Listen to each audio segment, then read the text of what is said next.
going to be comparing the Atlantis franchise to the Lilo and Stitch franchise. These are both from Disney. When you look at the highest score for each franchise, in the case of Atlantis, that first movie, Atlantis the Lost Empire, has the highest score of only 49%, which I don't get at all. I really enjoy that movie and don't understand what the problems with it are, why it deserves to be rotten. And then when it comes to Lilo and Stitch, the highest score is an 87% for the movie Lilo and Stitch.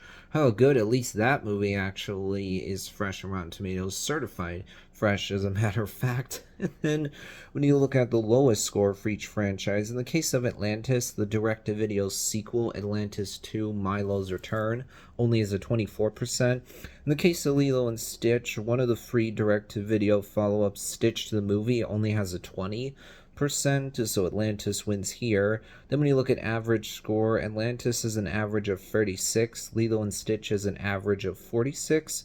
Lilo wins here, so Lilo is in the lead right now, 2-1. Then when you look at gap between lowest and highest score, in the case of Atlantis, you have a gap of 25. With Lilo and Stitch, you got a gap of 67. Atlantis wins here, meaning the franchises are tied heading into the final round, where we're going to look at my personal opinion.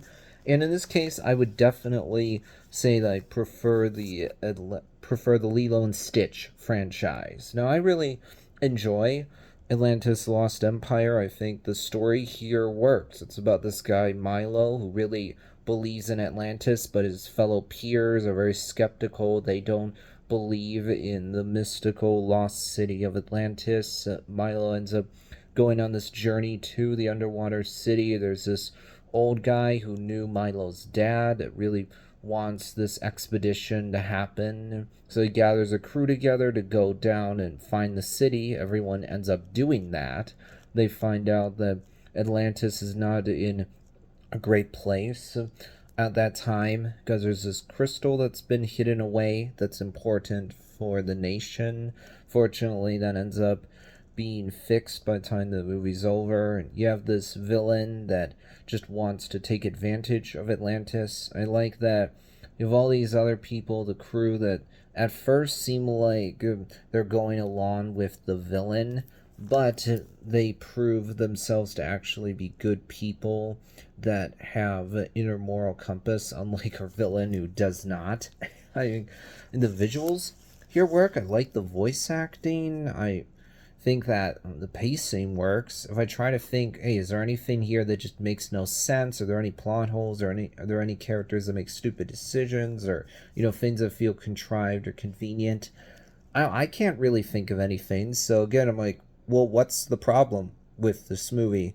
I think that Atlantis 2 Milo's Return is just okay follow-up to the original movie. I mean, I like seeing our crew go on all these different adventures to fix different problems in the world to make the surface a better place. I like that it ends in a heartwarming way with Atlantis being in a better position than was before, them revealing themselves to the world. But admittedly, in the sequel, you don't really see much of Atlantis, which I think is a disappointment. So I don't think this is the best follow-up to the original movie. When it comes to Lilo and Stitch, I think that for one, the premise here is really fun. That you have this alien that's doing all these experiments that creates what he thinks is a monster that is just given a number at first, not a name. There's this council of aliens that frown on what this evil scientist is doing. There's this lady that's in charge of the Galactic Council. She wants to have this guy arrested and brought in for his genetic experiments, but that one experiment, the blue one, ends up escaping and getting down to Earth, where he meets this little girl named Lilo, who has a big sister. Because there's no parents in the picture, the big sister is also kind of like Lilo's mother. She is struggling to provide for Lilo. What's heartwarming here is that even though this blue creature was intended to be just a monster, Lilo sees the good in it and actually ends up helping this creature to find its own identity. Or by the end, the creature's like, my name is Stitch. I'm not just a number. I care about Lilo. We see that okay, the creature Stitch is not super intelligent. He can't speak fluent English the way a human can, but he can say some words. And he proves himself by the end to be more than just a monster. And then I like actually the directed video sequels. I mean, Lilo and Stitch 2 is really about Stitch trying to gain the acceptance of the town, and Leroy and Stitch is about this villain that wants to create an evil version of Stitch. So he creates this creature named Leroy, and then Stitch, the movie, is one that I enjoyed, but I'm trying to think of what's really about. That's the one where Stitch is kidnapped, I think. I like that by the end of the first Lilo and Stitch movie, these two aliens, the one evil scientist, the other creature named Jumba.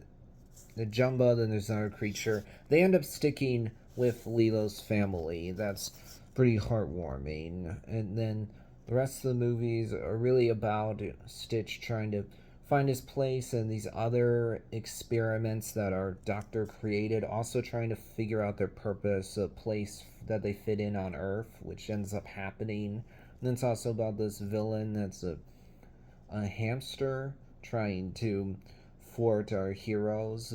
I enjoy these movies, so I definitely say I prefer Lilo and Stitch.